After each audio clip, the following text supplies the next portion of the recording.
Hey, Mike, what do Kelly Slater and PT have in common? I don't know. They're both world champs? Nope, they both own Endless Summer box set. Oh my God, rad. You guys, you can get it too. The link's in the show notes.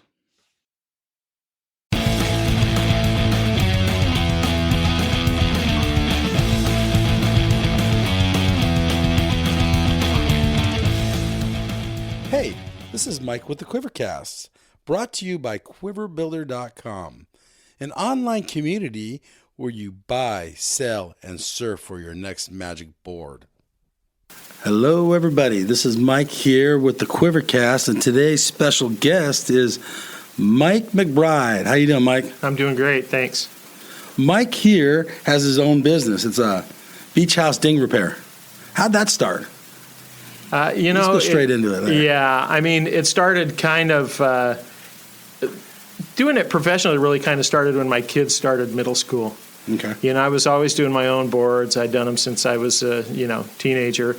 But when my kids got in middle school, they started going through boards like nobody's business, and all their buddies were going through boards, and I didn't realize how expensive ding repair was, because I always did it for myself. And anyway, pretty soon the middle school coaches were calling up and saying, "Hey, we got a contest tomorrow," and "Hey, we got So you got known as the guy. Yeah, it was kind of a side job. I had a full time Where was this job. at? This was in San Clemente. I was okay. working as an art director for a company up in Irvine at the time, and it was a side job, but it was like a side hustle, $40,000 side hustle. Oh, wow, that's good. So it was a good deal. And to tell you the truth, I never really planned on doing it full time, but life throws you some curveballs, and you got to make life work. Okay, so let's back up. How'd you start? How'd you get into surfing, and when did you start surfing? So I started surfing. I grew up inland. I grew up in Corona, California. Okay. So other side of the mountain there, and my dad surfed. My dad was an athlete. My mom an athlete too. But we were kind of hunting, fishing kind of family. But my dad did everything. Rode dirt bikes. So we did all that stuff, and he surfed. So when I was a little kid, he was pushing me into waves, and that was at like Hermosa Beach. We'd go visit my uncle. Oh, okay. My uncle, who was a pilot and had a place there, he flew Pan Am. Oh, out of LAX? Pan Am Airlines out of LAX, and he did their whole Guam, Hawaii kind of thing. Oh, okay. So he had the most amazing tropical fish tank in the world. Wow. Yeah. Anyway. But Hermosa Beach, right? Hermosa. Okay. And so I did that when I was a little kid, and then I didn't really surf, until my brother, I'm one of 10 kids, and I have an older brother, Dal. And as soon as he got his driver's license, then we started going to the beach. So he was 16. He's your older brother. Yeah, I was 14. And man, it was every weekend. And he was good. He was a great athlete. I'm not the greatest athlete in the family. And I started out on a boogie board, and man, he didn't like that. He's like, dude, he called you off it, or what? Oh, dude, it was like if you're paddling out and I can hit you, I'm going to hit you. He's going to run you over. Yeah, speed bump, full big brother thing. So yeah, it was. Then I think I caught my first wave. Real wave, you're talking? Real wave. Okay. Real wave. Stand-up wave. Stand-up wave. At, it was Corona Del Mar, believe it or not. Oh, cool. And it was in a little shore break, and I stood up, and I totally got shacked. And I'm like, oh, my God. Really?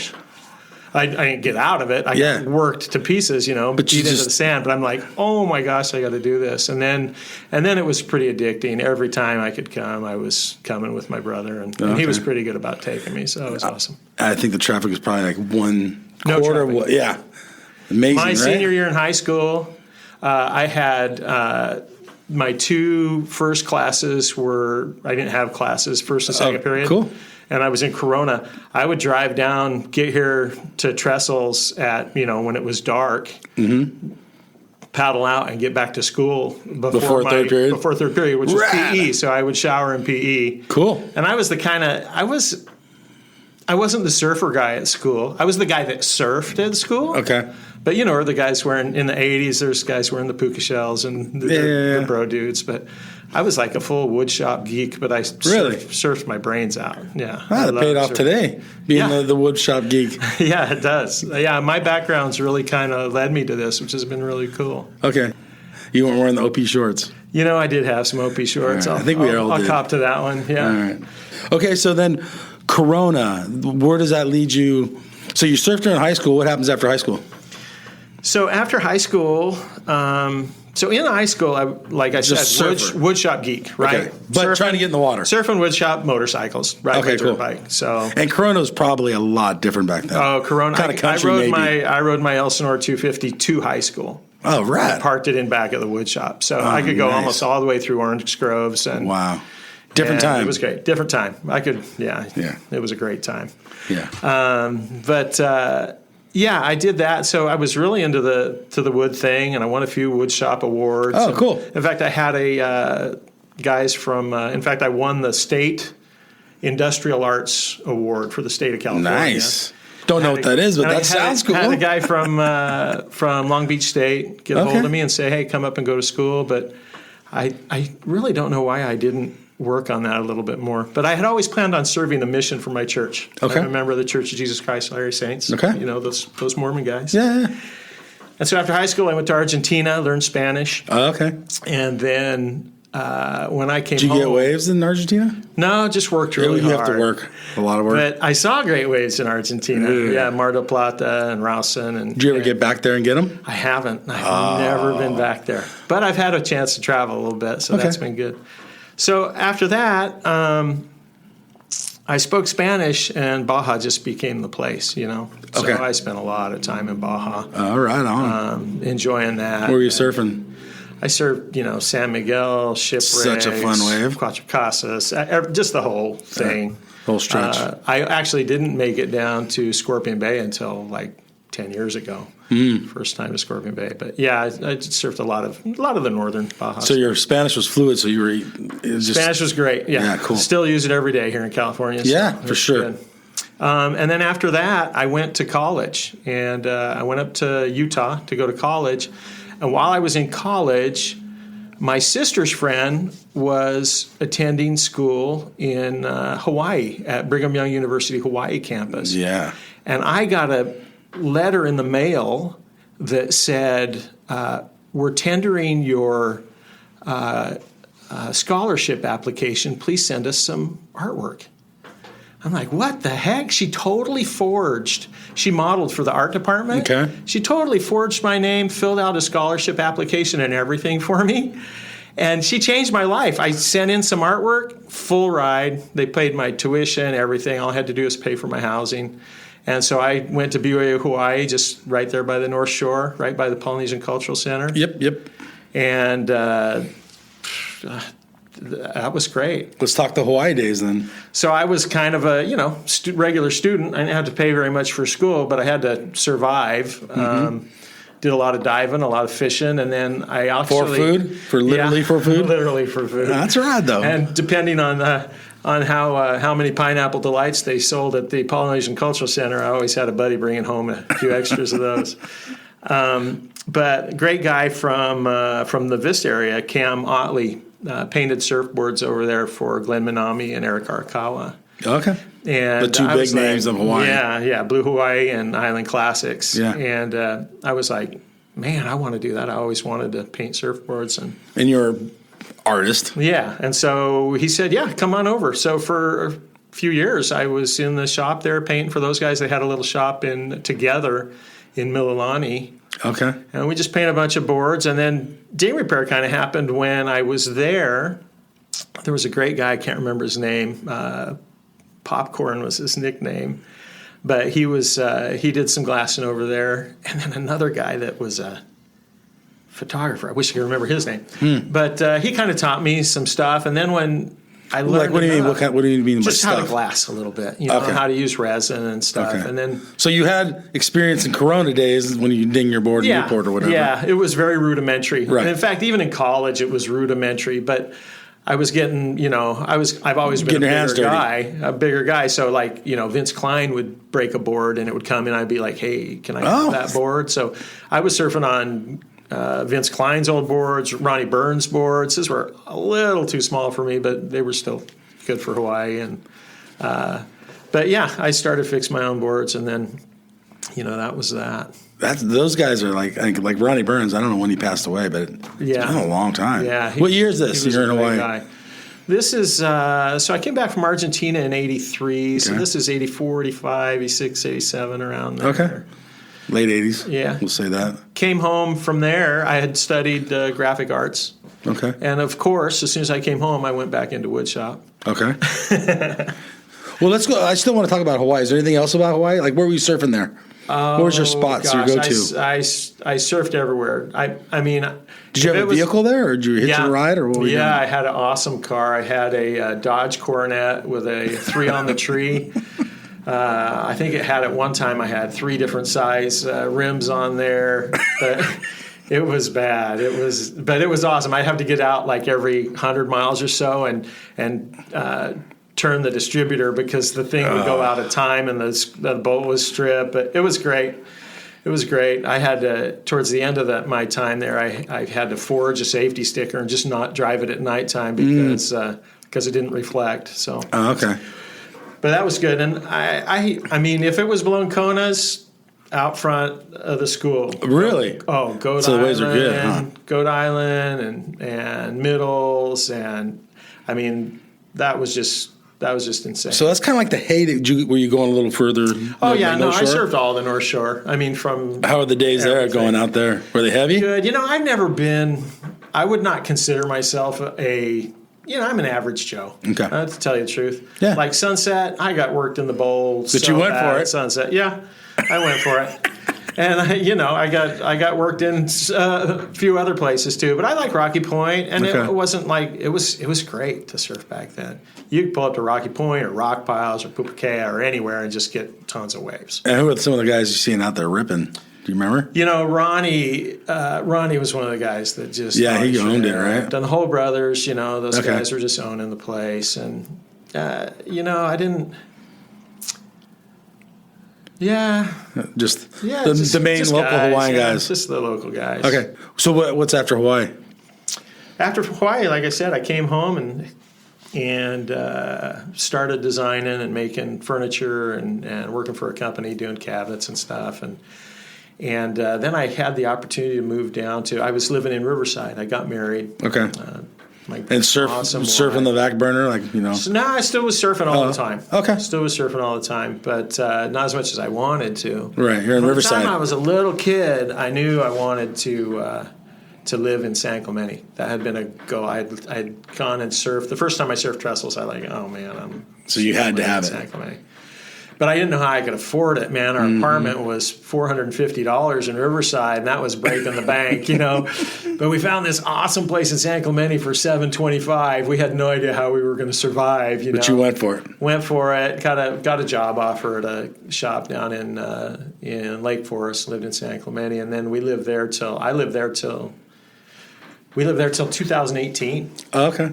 And things kind of changed in there. All the guys that I surfed with in San Clemente, my good friends were part of a company called Dynocomm, and anybody that watched the Bud Surf Tour, the PSWA, the World Surf Tour at that time knows who Dynocomm is. Yeah. So I jumped in with those guys. It was like one day my buddy calls me up, Todd Udall. I says, hey, dude, you want to go? What do you want? What are you doing this weekend? I said, I don't know. He says, so why don't you come run a camera for us? We're going to where'd we go? We went to Puerto Rico. Come on down to Puerto Rico. Let's have you shoot some water. I'd never run a camera or anything. Okay. I mean, I had still camera experience from my graphic art stuff, and so I flew down to Puerto Rico with those guys. I thought we were just going surfing and shot some footage down there, and that worked out great. And like the next weekend, it was like. So what were you shooting? Was it like a contest? Yeah, it was a contest at Super Tubes there. Okay. And that was an interesting event. Somebody had been killed at the event site the night before, and that was the time when Richie Collins got all his boards stolen out of his bungalow. Ooh, I don't remember that, but it sounds. It was a. Puerto Rico was not was kind of sketchy back then. Yeah. But yeah, that was great. And then the next weekend, it's like, hey, what are you doing? And I'm like, I don't know. Well, we're shooting Sebastian Inlet. Why don't you come to the So you flew out to Florida? I flew out to Florida, and on the plane, my buddy Wayne Smith's sitting there with the manual for this, $40,000 beta cam, saying, okay, this is this, and video is totally different than still photography. I'm like, Yeah. dude, I don't even know what you're talking about. So it was more than just steering the camera in the right direction. Oh yeah, no, there's all kinds of. That sounds stressful. It was really stressful, but it was good from day one. Stuff Okay. came out, and it was a great job. Did you blow any shots? No. Okay. Good. No, Well, there you did the job. Yeah, you've probably seen a lot of my good shots. No, I used to like VHS record anything like that on TV. Yeah. No, I've been to a lot of special events. I was there when Tommy Carroll did the snap. At Pipe? At Oh, Pipe. really? Were you filming that? Yeah. So whose actual footage is that? That is Steve Jams. I Oh, really? believe. He was running tight on the north side, but there's like 5 different angles. That Right. we shot, So you'll see it. Is Yeah, any of those angles yours? Yeah. Oh, really? Yeah. Dude, that's So- pretty cool. Yeah. I mean, I shot. One of the things that's kind of cool is because I directed Pipe for a long. I directed the Triple Crown for quite a while. What do you mean directed? The TV. Okay. So I would go down and I Oh. would bring all the camera guys, Sweet. and I would be on the walkie-talkie saying, "Hey, you take him, you take him," Okay. And so As they're dropping it in waves, you mean? Yeah. Okay. So and before that, Well, let's back up. Okay. How do you get to the cameraman to all of a sudden being director? oh, you is know there what? a It was an middle interesting ground? place. It was an awesome place, but there were only about 5 of us that. Okay. Maybe more. I should probably have known that number, but Yeah. we all did everything. Okay. So I would be directing Triple Crown of Surfing, and my buddy Todd or Wayne would be directing the Triple Crown of Snowboarding or the U.S. Cup. Okay. And we did everything. We did snowboarding, Extreme sports, windsurfing, we were before the they extreme probably sports called company. extreme sports. Exactly. Yeah. Exactly. So we all did everything, and then we come home and we'd edit, and then we would write scripts, and then we would. So that was your business then? That was it. Oh, I did wow. that for a long time. Wow, that's cool. It was great. I traveled the whole world. I went to Australia. I didn't know any of this, by the way. I People. went to Australia every year. Went to Hawaii for the whole Triple Crown. So did you take the family or no family with you? I didn't have much of a family back then. Okay, just your but wife? My wife came. She's got cool. lots of awesome pictures of her standing. So is she by stuff touristing all while you're alone. working? Yeah. That's cool. That's All fair alone. enough. It was in the days of no cell phones, so Yeah. we would be there at Kuilima, Turtle Bay, calling, "Hey, Luke Egan, we really need an interview with you. Can you get back to us?" Yeah. And we would just be watching waves roll in, just waiting at the phone because we didn't have mobile phones. Right. Or before even the little text. Yeah, no, we couldn't even go surfing. We didn't have anything. So you were like working hard. yeah, working hard. And you seem like but we got good to surf with- a lot too, though. Okay, all right. We had a locker right there by the stadium, so on the way out, we'd pick up our boards and take them. Seems kind of fair, but if it's fire, you're no, we sitting by a phone. We got good surf. All right, good. Fair enough.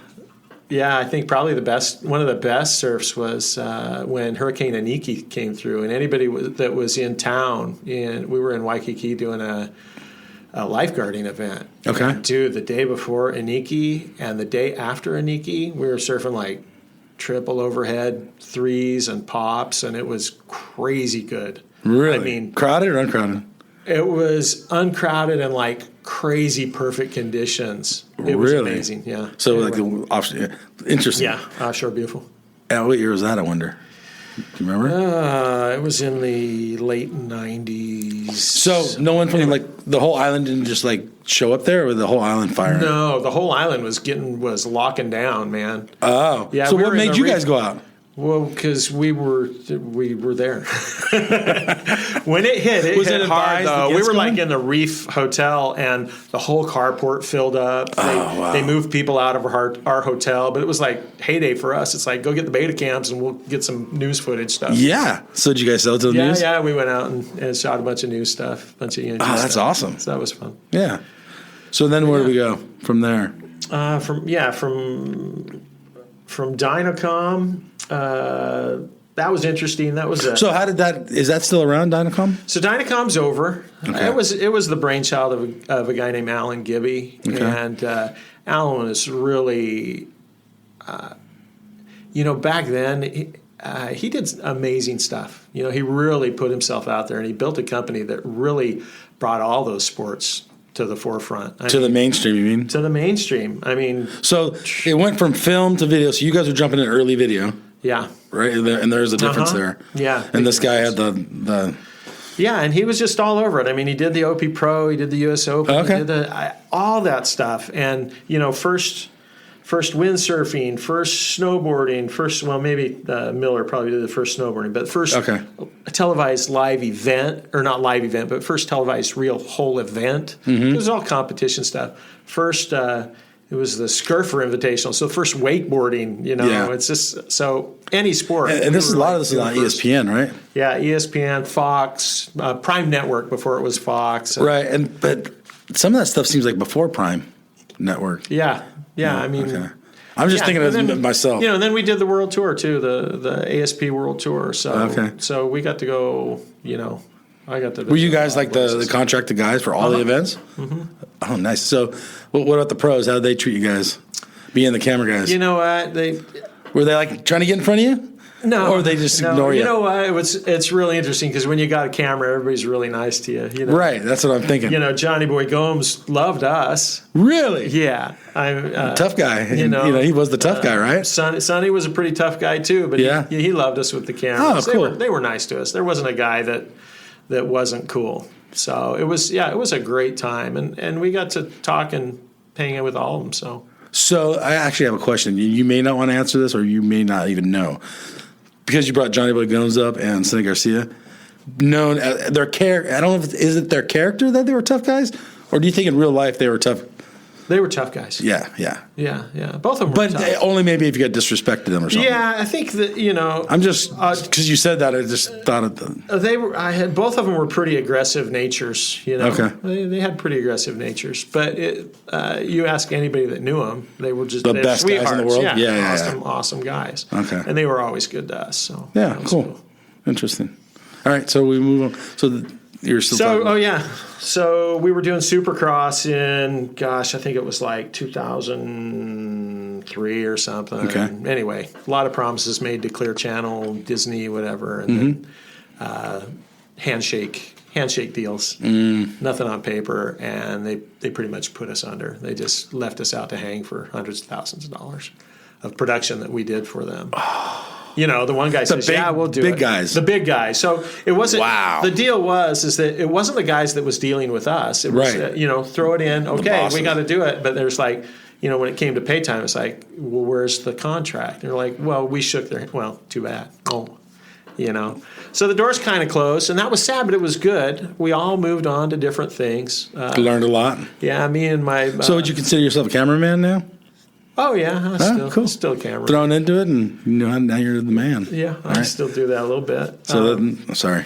So me and my buddy Todd started our own production companies, and we were scrounging for work, and we did for I think it was almost 3 years. We did the world's largest paintball tournament, the NPPL Super 7. It was an English company that owned this paintball gun, Angel Guns, and they hired us to do their events. It was really lucrative, man. We went all over the U.S., and a lot of people probably remember us on the beach at Huntington shooting they put out their paintball stuff there and did that. So we did that for a few years, and then I just kind of bummed around for a little while, and then I ended up getting a job as an art director for a craft company up in Lake Forest, and had a great group of people.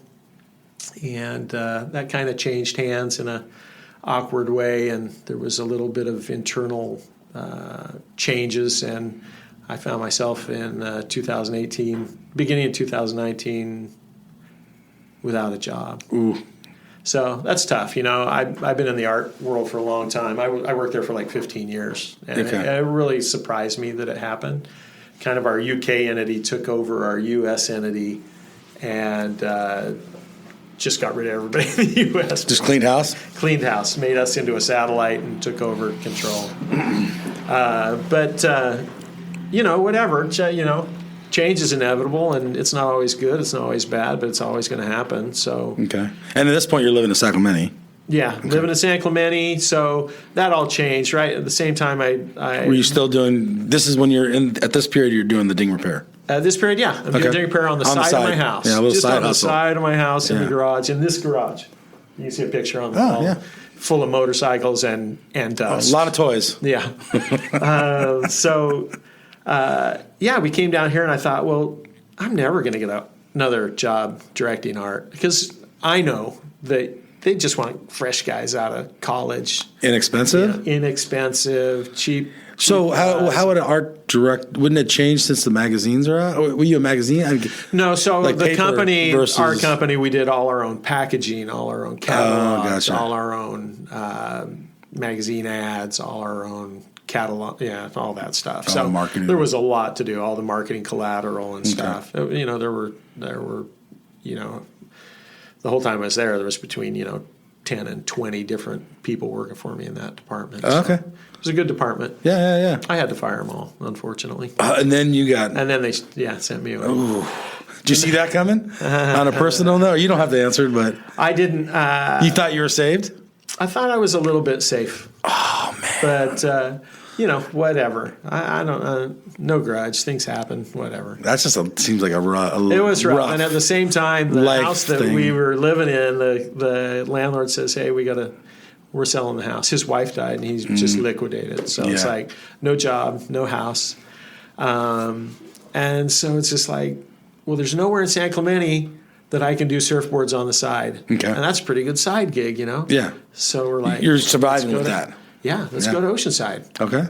So we came down. First house we looked at, we bought a house in Oceanside. Cool. It was cool because we bought it right before I got fired. So I had all this thing saying I made six figures. Yes. Yes. If I wouldn't have bought Bank it, approved. yeah. If I would have bought it before then, there would have been like, you don't have it. You don't have it. Yeah. So it was good. And we moved down here, and I love Oceanside. I love you don't really. I miss San Clemente. I have a lot of really good friends in San Clemente. It's 20 miles on the road. Yeah, and I still do. I still go up there once a week to pick up boards from Different guys in world San though, Clemente. completely. It is. It's really a different world, and I really love it down here. I love the vibe in the water. Okay. Lot mellower. I moved down there to surf trestles, but I haven't surfed lowers for 10 years. So I've surfed barbed wires and cottons on a big day. And, Yeah. Where was your go-to spot? Like T Street? I surfed a lot of. It's funny. You get a place and you do it for a couple of years and then you Okay. move on. So Rivieras? T Street, Riviera a lot. Riviera's just become just rat city. The kids are crazy. Well, so the crawling in kids, there. when you moved to Sacramento versus now, it's probably multiply like just Yeah, it's like you 10 times more, 20 times more, whatever. And it's crazy. It's crazy. So it was nice to move down here. I like the the vibe. South Jetty. I like the condos. I like that's typically where I'll go when I'm down here. Okay. I like what do you call it? Ramps down by Ponto there. Okay. So now let's talk about the ding repair. So now you're in Oceanside. Yeah, You find new clients. it was crazy. I just sat down with my wife and I said, "Hey, here's something I can do. We're making." Were you looking for another job at the same time? Yeah, kind of. We're Putting your resume out there and all that? Yeah, I was doing that. I'm like talking to my wife. I said, "This is something I'm doing. We were making this much, and I was just doing it after work. Yeah. So why don't we give it a shot?" I built a shed on the side of my house. You saw the shed. Yeah, I saw it. You've been over there. Yeah. And I thought, let's give it 6 months. I had some pretty good savings. I had, I wasn't a dork with Emergency, money, so, emergency fund. I had some savings. I could last a year, maybe 2 years. Okay. And I'm like, let's just do it. If we can get it rolling in 6 months. And I tell you what, I did pickups in San Clemente. Mm-hmm. And so I had boards, and then I with people you knew in the past. with people I knew in the your past, friends, and I your had a friends. pretty big clientele up there. Okay. Truthfully, Right. and as soon as I put it out there that I was full time, it grew up there too, because those Okay. guys started dropping the name and saying, Okay. "Hey, let's get some work for him." They really great community up Yeah, there. it's a huge surf community. Yeah, I mean, Probably number one in the that's world, That's actually. the fun thing is that I was up there. I was I was fixing boards for all these guys when they were just little groms. Like Okay, so now I remember you. Kay and Shaw and, and the Colapintos. I do the Colapintos boards all the time. And you know, they're telling their friends. And so, you know, this whole generation right now. The guys that are like guys that are just CT guys. ripping QS CT guys. And then the other guys that would come to town, you know. Mick, they're friends. Mick Fanning staying with them. Been over to the house. Oh, really? And, yeah, a few of them. That's awesome. Yaden was down here the other day. You probably saw that on my Instagram. He's a great guy, and his kids are classic. But anyway, it was really fun. But I came down here and clientele just started rolling in too. Okay. I was down at the harbor like every day with a sign on top of my van. You were working it with stickers all around my van, you know, and I was working really hard to grow. And a big part of it was Surfboard Broker. Those guys down in Carlsbad. Okay. They buy, sell. Were they taking boards in here, getting them repaired, and then selling them? They said, Alex called me up and said, hey, you know, we're always looking for guys to fix our boards. They use like everybody in town. Because they have so many boards? They have so many boards, And so I said, yeah, I'll do some. And so they put me on a little trial run there, and pretty soon I was doing a lot of boards for those guys. And I still do a lot of boards for those guys. That was good. That kind of pulled me over. And now my clientele grows. You were here this morning. Like 3 guys walked in. Those are all new guys. Yeah. So where do you think they're getting that? It's from all word of mouth? It's all. I've had a few guys say Instagram, you know. I've had guys come I looked at your Instagram account today. I've had guys come from L.A. I've had really? I have guys from Chino because they see it on Instagram and they can't find anybody that they're happy with. Okay, so it has to do with your quality of work. Yeah, they'll see it on Instagram. Not because they can't find a ding repair guy. No, it's because they've had bad experiences with ding repair guys. Gotcha. Yeah. Anyway, there's a lot of competition down here, but you know, it's like anywhere. You just try and do the best job you can and treat people like. What's an average work day for you? Is it 8 hours and you're done? Oh, no way. Oh, really? So, yeah, I've hardly surfed at all since January because I moved into this building. Right. Anyway, a fine neighbor. I have great neighbors where I live, all of them, all around me, awesome. But some person like a block away decided to call the city and say, hey, this guy's got a business out of his home. It didn't bother anybody. It was just, you know, one of those people. Yeah. And so they're looking for something. The city called me. They were really nice. They said, dude, you got to move out. They gave me tons of extensions. And okay, cool. And I leased this place here. So let's talk about this place. I mean, it's a lot of square footage. Yeah. But anyway, what's your Instagram handle at least? It's at beachhouse_ding_repair. Okay. That's a horrible name to have. It's so really? I kind of like it. It's because you got to do the underscores. That's a pain in the butt. Yeah, so, okay. Well, beach house. If you remember that beach house is one word. And repair. Or you can just, when you search it, it'll just. Yeah, it pops beach up. Yeah. But yeah, if anybody wants to see my work, they can see it there. And yeah, I enjoy it. It's kind of interesting for me. I was worried that I would kind of burn out doing it. Are you bringing anybody in to train to get some? That's in the future, and that was something. You know, I was working on the side of my house, and I knew that eventually I would have to grow. Otherwise, you know, I need to be able to back up a little bit. You know, so and I needed a bigger place to do that, and so those nice people on the other street just kind of accelerated my timeline. Yeah. So whatever. But yeah, you know, can I just from my perspective is you probably don't want everyone coming over to your house though. I'm sure 99% of us are trustworthy, but you know what? It's funny is in San Clemente. At least here you're separated from it. I know that's true. In San Clemente, I didn't even have a side gate. I would have like $10,000 worth of Almerics on the side. I didn't think about that either. Without a gate. And people could just walk in under my tent and take their boards. And literally people just made change underneath my doormat.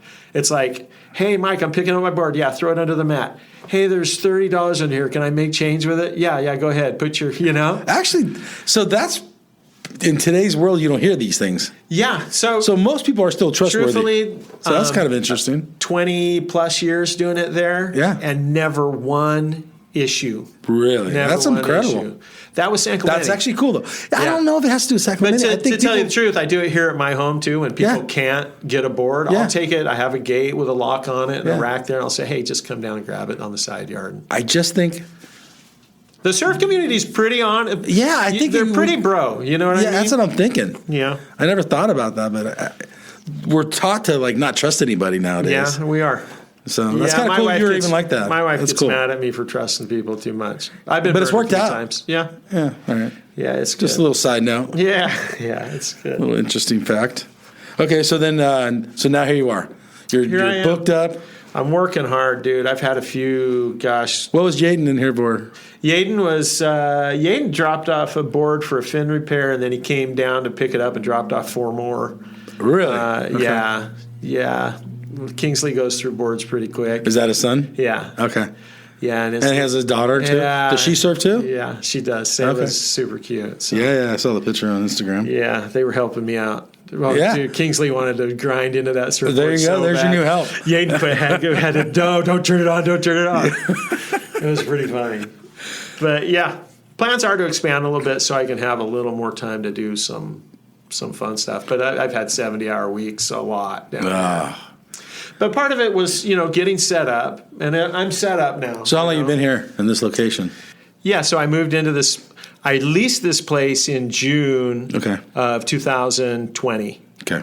I thought I was just going to build a little quick sanding room here, so I turned in plans to the city. They made me pay for they made me environmental stuff or what? Not environmental stuff. It was really it was more engineering. They made me hire an electrical engineer to give the line draws off my box. It was so many stupid things. I think I figured out why now. I just passed fire 2 days ago. Really? So I'm legit. So why? But if you would like to say. I think they coded me wrong. I'm looking, and hey, if you want to sell a boat or a car or work on a boat or a car, I can do it for you because that's what I'm passed off for. So, but even though half the surf industry, at least yes. in this 4-block radius, 5-block it's crazy. radius. They made me buy a separate fire cabinet just for my catalyst and keep it away from my other fire cabinet that I already use. But whatever. It's great. We're good now, and it was a blessing in disguise. I was going to say because I was going to build a sanding room, but in the interim, one of my things is process. I've always loved process and fine tuning things. And if you look at my shop, you can tell it's pretty tuned back there. Yeah. Probably one of the nicest, neatest shops around. and so I kind of set up a vacuum system and an open kind of rotation and rack system for my board. So it's become very efficient like it is, and I think it would be less efficient with a sanding room. Okay. So I'm actually pretty stoked. So actually, do you have like to fix surfboards? You almost got to be a chemist to know all the stuff you're using. I never even thought about that. There's more art than chemistry, to tell you the truth. Okay. And the one thing that's really changed the world relative to ding repair is UV activated resins, which is huge. Okay. It speeds up the process. With the like catalyst. Crazy. I mean, do you still use catalyst? I use catalyst in certain instances. Okay. But for the most part, I'm pretty much all UV. That's why when you bring a board to my shop, take your wax off because I'm going to be sticking it out in the sun. You know what I mean? Sorry about that. I didn't think about it until I walked in the door. I'm like, dude, I knew I forgot something. All right, go ahead. Sorry. No worries. But yeah, it's more art than anything. And I think my background having a furniture design art background really has kind of lended itself to me, just structural integrity of a surfboard. And, I do a lot of snap boards and buckle boards, and I have some processes, some techniques that are mine. What's your feedback on those? Are people saying they're just like they were before? I can tell you right now that I've had Griffin say this board's working better working better than it was before. That's because when you fix a buckle, a lot of times you'll stiffen up a rail and it'll give an old board a little more pop than it had before. Interesting. So, but yeah, I mean, my deal is if you don't like the way it rides, bring it back. I'll give you your money back. If it breaks again in that spot, bring it back. You can have your money back. Wow. I've never had one come back. Okay. That's buckles or snaps. So And there's certain snaps that, you know, a guy just won't take on because they're too radical. They've destroyed too much board, but I take on a lot of stuff. So what about like classic boards? Are you working on those? Are people sending those in? I've done a few classic boards, but I'm not that guy. I'm more of The Joe Roper kind of guy? Do you know who Joe Roper is? Yeah. Joe Roper's like he can repair masterful. Yeah. So that's kind of a different process. I can do that, but for me, it's funner to see somebody's face the day after I get their board, you know, going back into the water than it is to spend a long time on one. And I've done them. I would say I'm not as much of a restoration guy. You know, it makes it totally restored. I'm more of a preservation guy. Yeah. I have guys you want them to play with their toys. Yeah. I come in with guys that have stuff that's, you know, sweaty and used and dings, and I just make it watertight and pretty with sweaty dings. Do you turn them away ever? Like, do that board's Yes. Yeah, there's some guys that, you know, time for a new one. Come have something that says Takayama on it, but it's, you know, it's been driven over and thrown in a dumpster and held underwater, and it's just like, yeah, just cut out that part with Takayama on it and just make a wall mount, frame, because that board ain't going anywhere. Yeah. So, what about that GNS? Are you looking to collect boards, or you just couldn't resist that one? I don't. I couldn't resist it. I saw it. It was, I think it's like a 6.6 single fin. Yeah, it's smaller than I thought. It's a pretty beautiful thin, board, and it's in better shape than most of the boards that come into my shop. Okay. And I don't really collect them, but if I see something I really like, you know, I'll grab it. There was one time I did have a great collection for a couple of months when I was doing the Dynocomm thing. My brother-in-law is a brittle diabetic, and he was trying to get a pancreas transplant, you know. And I had so I did an auction, and I just called out buddies. You know, J Real bodyboarder, you know, sent me the bodyboard that he did he won his very first contest on. Oh, cool. And I just auctioned these off. I got Andy Irons gave me a board, Shane Beshin gave me a board, Timmy Curran gave me a board. Wow. Taylor Knox gave me his 8.0 gun that he got second place in the World Championships down at Todos Santos. Wow. And so I auctioned those off. Cool. I also made a bunch of wooden boards that are like 2.5 feet long. If you ever come to the house, you'll see them. They're hanging up. And I sent half a dozen to Greg Knoll, and he signed them for me. Oh, nice. Half a dozen to Jerry Lopez, and he signed them for me. And then I auctioned those off too. So we made some money for my brother. And he lived pretty much, he had a pancreas transplant, and he lived pretty much diabetes free for about 5 years. Oh, cool. But he's still kicking, but he's hurting right now. Yeah, but it was great. The community really jumped in. Sounds so awesome. It was so how'd you get all those? Do you know those guys? Or yeah, word I just of mouth? called and said, hey, I need some boards, and those guys just sent them out. Wow. Okay, cool. So what are you going to do with that board? Are you going to fix it, or are you going to put it on the wall? Out and just keep it like it is, and who knows, maybe lose 40 pounds and take it out for a spin. I mean, it's a lot smaller. When I picked it up, I was like, yes. I know, it's funny. It's smaller than it looks. Yeah. I have a few boards, and one of them, the reason I got there was because I still have that Taylor Knox gun. Okay. Because it went, it was an eBay auction, and it only went to like $500. It's You're like, no way, I'm not getting rid of it? No way. So I just gave my sister $1,000 and kept that board. Oh, okay. So you bought it yourself? Yeah, I bought it. What about these boards right here? These boards are interesting. So I get a lot of boards at Surfboard Broker, and I have a buddy that has a restaurants in Texas. Oh. He went to school in Hawaii. What city? He's in Austin. Okay. No, Austin, Houston. Houston, okay. It's called close to the water. Coco Shrimp. Okay. If you're ever in Texas and you want it's garlic shrimp, like he had shrimp trucks at first, just like Hawaii. All right. And did so well that he's doing a bunch of brick and mortar. But he wants his shops to look real. You know, he doesn't want to be the, hey, ho, dad, restaurant out there. So whenever I find a really cool board, I've got this is a Kalani Chapman gun hanging on the wall here. That's waiting for him as soon as he comes down and grabs it. Okay. And then that other board is what's his name that broke his pelvis? I can't think of his name. Oh.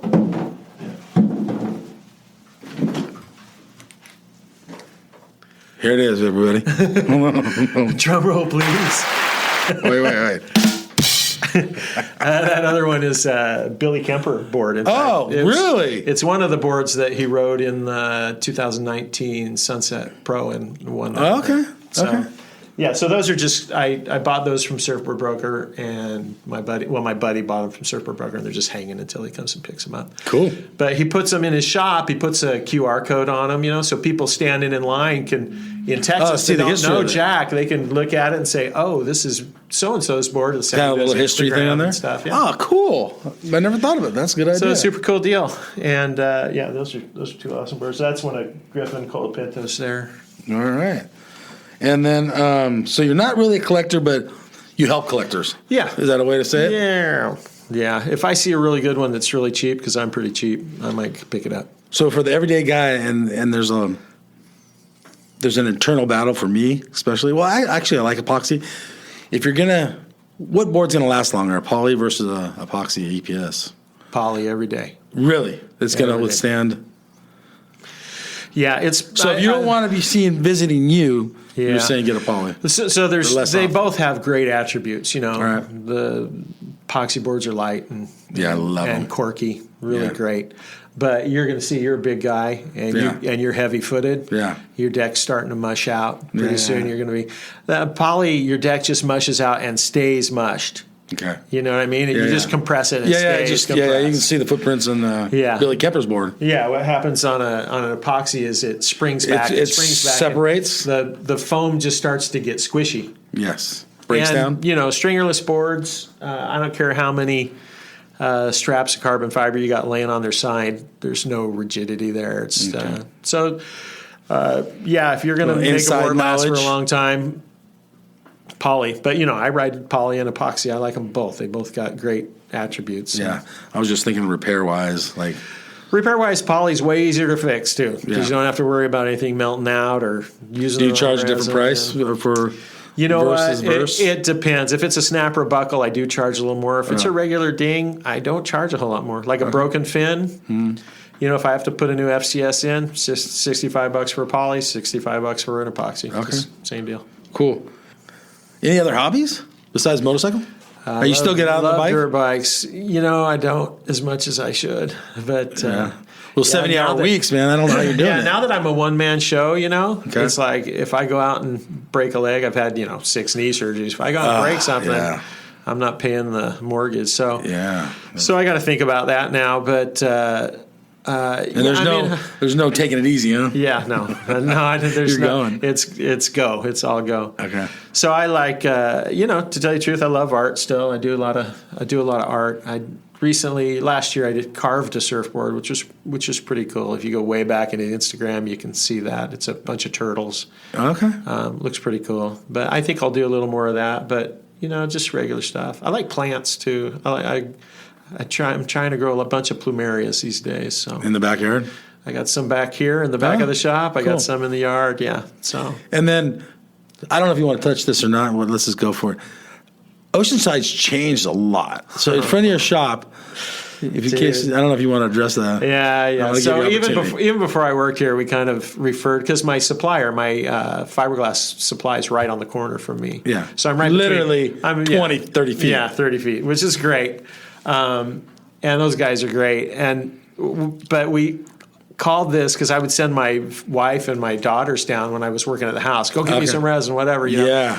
And this became Bum Fight Corner. This is what we called it before So I you're moved like, in here. Because there's sending a your lot wife? of homeless Yeah. here, And in January when I moved in, it's grown exponentially just in the last 3-4 months. Long 76 is just on fire. In January when I moved in, there were homeless here because we're right next to Brother Benno's, which Right. is, feeds them.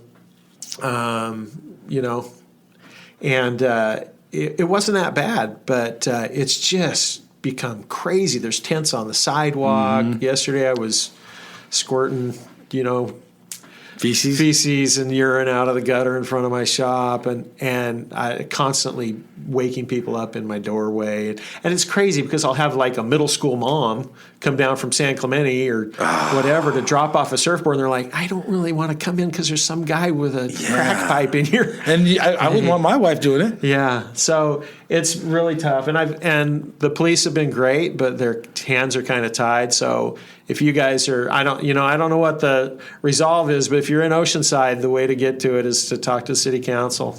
Send letters if that's an issue with you, and it's not an easy thing. I see both it's a hard sides. thing. It's a hard thing. But you got to run your business. I got to run my business. I can tell you what, those guys on the streets with signs saying, need food, that's not true. There's food all over this town for those guys. If you're giving them money, I guarantee you it's not going for food. That's good to hear. Actually, thank you for saying that. Yeah. Because you get suckered in, you feel bad, and they got a funny sign. You do. And the police will tell you too. And they'll say, don't give money. Give money. If you're going to donate to a shelter. Yeah. Good words. Because there's plenty of food out here. Yeah. So, how about final words? From Mike McBride and Beach House Ding Repair. My phrase is just be good. Okay. We have a lot of opportunities in this life to be kind to people, and I think a lot of times we overlook them. All right. I will tell you right now, I got some great art. If you go to my Instagram, okay.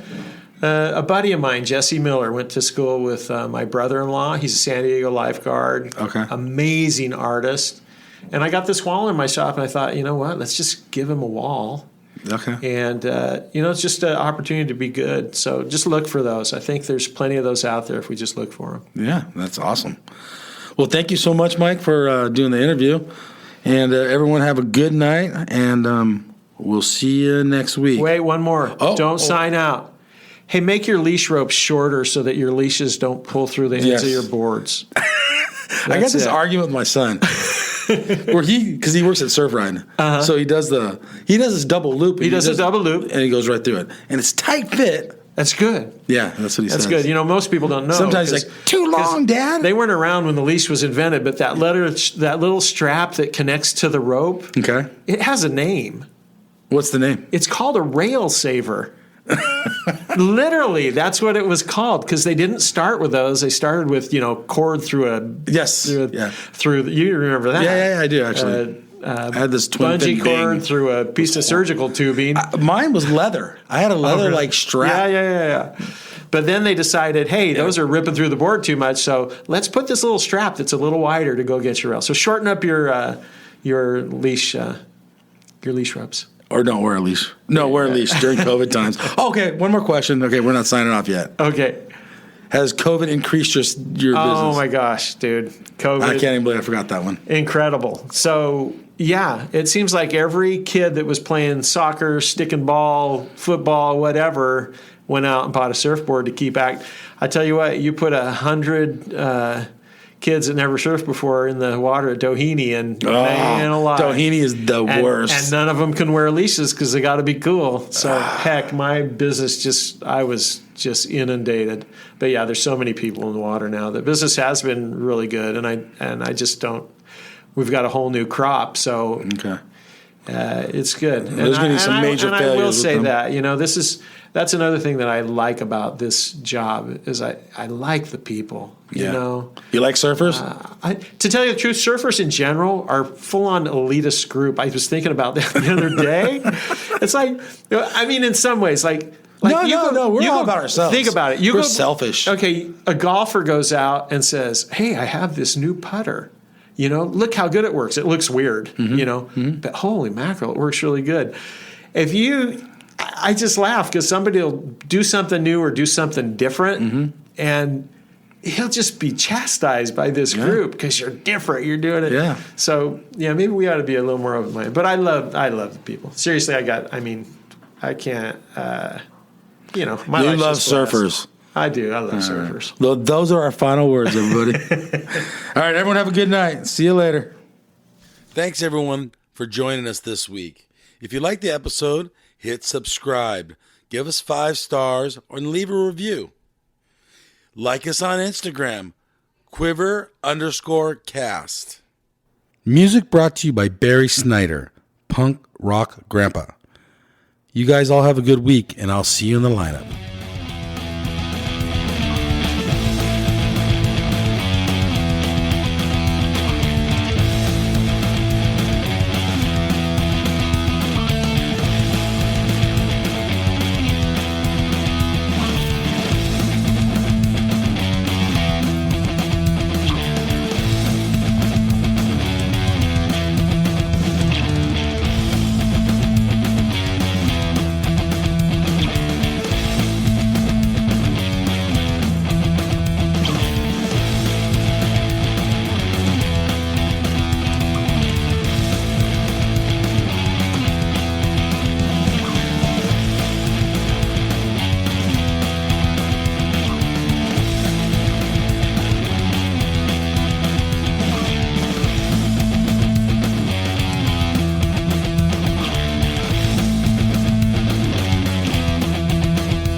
Hey, you guys, Endless Summer box set. This thing is legit.